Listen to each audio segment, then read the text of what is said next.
Inside, everything lines up just right so that when you press the trigger, the striker or firing pin slams forward to hit the back of the primer. It causes a mini explosion that passes through that tiny hole in the case to ignite the gunpowder.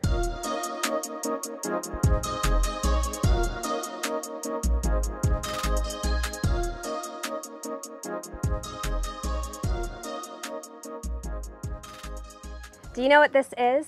It's not a bullet, even though it's gun owner slang to call it such. I do it myself from time to time. I'm Julie Golub. I'm a member of Team Smith & Wesson, and in this Gun Smarts video, I'm going to walk you through ammunition components and how ammo functions. Cartridges, aka ammunition, ammo, rounds, or that slang term bullets, are made up of four main components: the primer, which causes a spark, the gunpowder, which burns, a projectile or bullet, and the case, the part that holds it all together. Let's start with the case. This is a center fire case, and it's most commonly brass, but it can be made of other metals as well. At the base here, there's a depression with a tiny hole. It's in this depression that a primer is seated, and that seals off the hole on the bottom. Adding gunpowder to the case provides the propellant portion of the ammunition. Modern gunpowders burn slowly, providing the perfect recipe for firearms to function. The case is capped off with a bullet. Bullets or projectiles can be round, flat, have hollow points, or have a sharp point depending on the type and purpose of the ammunition. Let's go through what happens when you fire a shot. First, the round is loaded into the chamber of the barrel inside your firearm.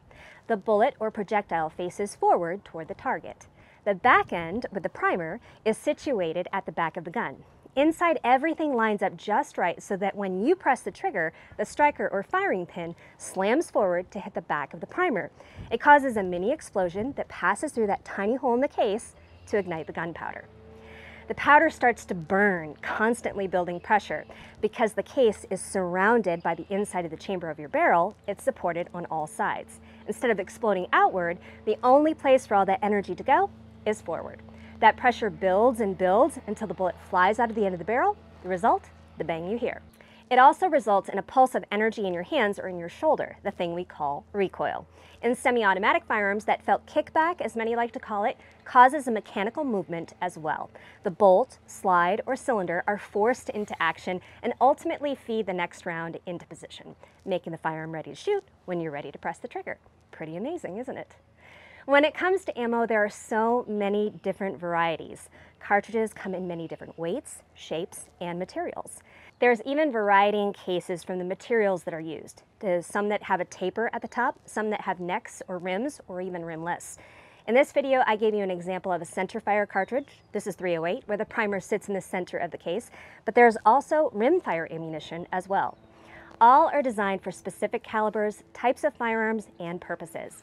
Knowing not only how to shoot, but how your firearm works, along with the best ammunition for your shooting goals, is a great way to continue to grow in your journey with firearms. Thanks so much for tuning in. Like and subscribe for more, and until the next one, be safe and have fun.